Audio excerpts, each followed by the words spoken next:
बिल्कुल सही सुना आपने। आप लोगों को मैनिपुलेट किया गया है, ये कहकर कि जो अब बिग बैंग की जो थ्योरी थी, वही है असली secret of the expanding of our universe, of the creating of our universe. But ये बिल्कुल गलत, ये एकदम साफ झूठ कह रहा था। पर आज मैं आपको बताऊंगा कि मैं किस बेसिक्स पर ये सब चीज़ कह रहा हूँ। और आप जल्दी से सब्सक्राइब कर लीजिए इस channel को and like this video so that more and more viewers can engage from it and learn many things. So this is my theory in which I am explaining that what are the points in which the Big Bang theory does not explain the perfect thing. So let's get started with the follow video. आज मैं आपको कुछ points बताऊंगा एक एक करके, जिससे ये बिल्कुल साबित होता है कि जो अपनी बिग बैंग की जो थ्योरी थी वो एकदम बेतुक की थी, बिल्कुल भी उसमें कोई सेंस नहीं है बात का। तो let's get started with the follow video. तो पहले हम समझते हैं कि बिग बैंग की थ्योरी कहती क्या है। तो देखिए, ये जो बिग बैंग की जो थ्योरी है वो केवल एक बहुत सारी चीज़ों को कहती है कि पहले पूरे ब्रह्मांड में कुछ नहीं था, पहले पूरे ब्रह्मांड में या फिर पहले पूरे यूनिवर्स में केवल एक पॉइंट था जिसमें बहुत सारे केमिकल रिएक्शंस हुए, फिर वो एकदम से एक्सप्लोड किया। इसी वजह से अपना जो यूनिवर्स है वो एक्सपेंडिंग है। इस वजह से अपने planets, galaxies, universes, sun, stars and many more things बनी है। ठीक है, ये समझ गए आप लोग कि क्या कहती है। दूसरी बात ये कहती है कि बिग बैंग के पहले, मतलब the explosion of that tiny point, that point from before it there is no existence of time. मतलब उस पॉइंट के एक्सप्लोड होने से पहले टाइम का कोई एग्जिस्टेंस ही नहीं था, ना वहाँ पे स्पेस था, ना वहाँ पे टाइम था। ये कुछ पॉइंट्स हैं अपने क्या बोलते हैं बिग बैंग की थ्योरी के बारे में।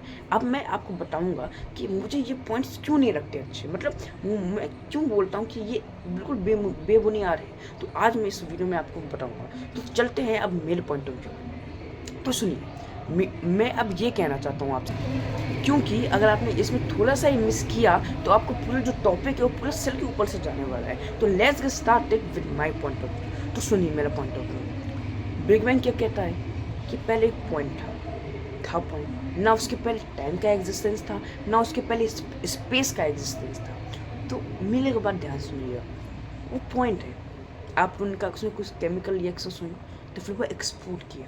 मतलब वो पॉइंट जो है तो किसी स्पेस में तो होगा, कुछ वॉल्यूम घेरे होगा।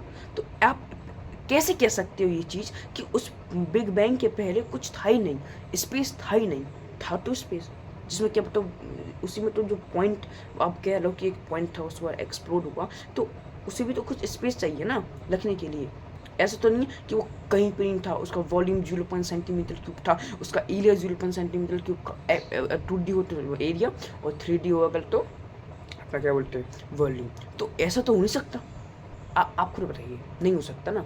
उसे वॉल्यूम तो चाहिए, कुछ एरिया तो चाहिए उसे कुछ करने के लिए। तो आप कैसे कह सकती हो कि बिग बैंग से पहले उस पॉइंट के एक्सप्लोजन से पहले कुछ स्पेस ही नहीं था। तो यह है मेरा पहला पॉइंट जो कहता है कि आपने जो बात की है कि there is no space before the big bang is wrong. ठीक है, अब अपन दूसरे पॉइंट के ऊपर बोलते हैं। तो दूसरा पॉइंट बिग बैंग की थ्योरी क्या कहती है कि उस पॉइंट के एक्सप्लोजन के पहले टाइम का कोई एग्जिस्टेंस ही नहीं था। आप मुझे एक चीज़ बताइए, वो पॉइंट था, कुछ केमिकल रिएक्शन है, कुछ टाइम लिया होगा। ऐसा नहीं कि सब जीरो टाइम में हो गया होगा, कुछ तो टाइम लिया होगा उसने, नहीं लिया होगा तो लिया होगा ना। तो आप ऐसे कैसे कह सकते हो कि उसके पहले टाइम की एग्जिस्टेंस ही नहीं थी। बिग बैंग के बाद टाइम बना है, नहीं बना ना बिग बैंग के बाद टाइम। जब वो पार्टिकल था, कुछ वाइब्रेट कर रहा होगा, कुछ टाइम में वाइब्रेट कर रहा होगा, नहीं कर रहा होगा। तो ऐसे कैसे कह सकती हूँ कि उसके पहले टाइम की कोई एग्जिस्टेंस ही नहीं थी। मैंने ये दो पॉइंट्स को आपको समझा दिए हैं। पहला अपना ये है, वो क्या कहता है कि there is space before the big bang. And दूसरा पॉइंट ये है, वो कहता है कि there is time, there is also the existence of time before the big bang. ठीक है, तो इतना आप समझ गए हैं। तो यही तो जो दो पॉइंट्स तो मैं आपको बताना चाहता था कि मैं इसमें क्यों सहमति नहीं हूँ। अगर आपको भी ऐसा लगता है कि हाँ, कि मैं जो हूँ, मतलब मेरा नमन खरे है और कि जो नमन है वो सही बात को प्रमोट कर रहा है, तो please subscribe my channel and like this video and comment on it. ठीक है, अब इतना तो हो गया, पर मैंने कुछ और ऐसी चीज़ें डिस्कवर की हैं जो अगर आप जानना चाहते हैं तो please comment down. I will also make a very detail video. इसमें मैंने बताया है कि अपना जो स्पेस कर्व है, क्या पता जैसे वो ग्रेविटी को इन्फ्लुएंस करता है, ग्रेविटी को वो पैदा करता है, तो मैग्नेटिक फील्ड को ही वो पैदा कर सकता है।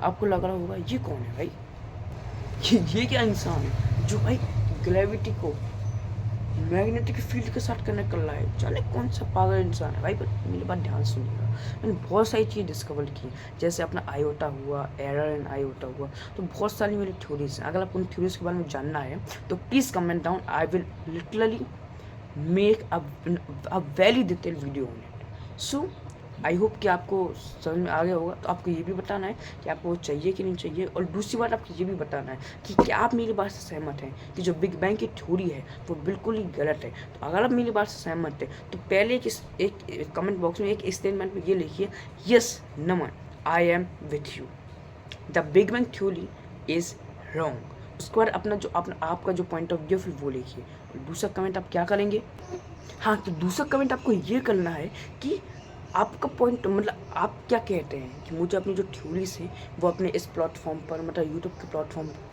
यूट्यूब के प्लेटफॉर्म पर डालनी चाहिए या नहीं। अगर आप चाहते हैं तो नीचे लिखिएगा yes you can, I am very engage. आपको जो भी लिखना है आप अपने पॉइंट ऑफ व्यू से लिखिएगा। तो अभी मुझे काम है, तो जब तक के लिए नमस्कार।